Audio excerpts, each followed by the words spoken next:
The lab protocol says that we need to measure 50 microliters of each sample and place it into small microfuse tubes.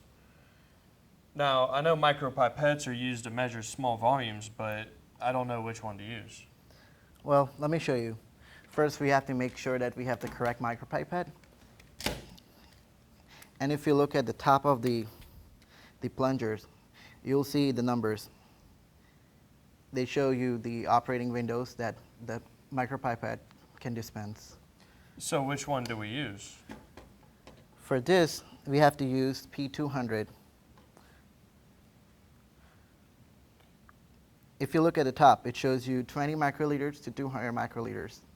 And 50 microliters falls within that range.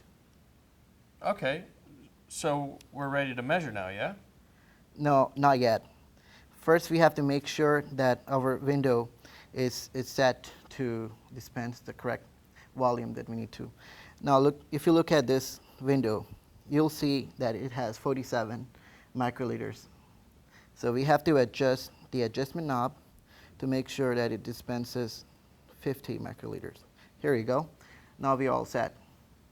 Now, while you're adjusting the knob, make sure you don't go over or under the range of this micropipette. Okay, so we're almost ready. We have to put a plastic tip on too, right? Oh yeah, I forgot. Plastic tip is very important. And make sure when you're putting the plastic tip, you have the right tip for the right micropipette.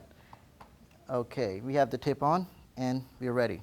Okay, I'll hold the sample to be measured. Okay, now when you're to accurately measure the sample, make sure you hold the micropipette on top of the sample and then press the plunger to the first stop, and then you insert the tip into the sample, and then you release the plunger. Oh man, I see bubbles. Oh no, that's not right. We can't have bubbles in our sample, so we have to redo the whole process. Let me get rid of this tip first. So how do we avoid bubbles?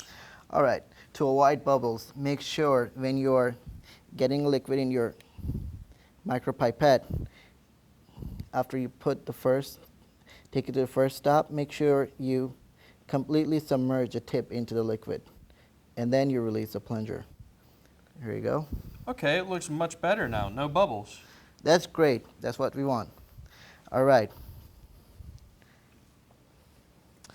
To dispense the liquid, make sure you touch the tip to the side of the target container and then slowly and smoothly release the plunger down to the second stop. All right. Looks great. All right, make sure all the liquid is dispensed. Okay. Now, after we're done, make sure you get rid of the tip into the appropriate waste container. And then to restart, you have to get a new tip. Well, that looked really easy. Can I try? Sure. Here you go.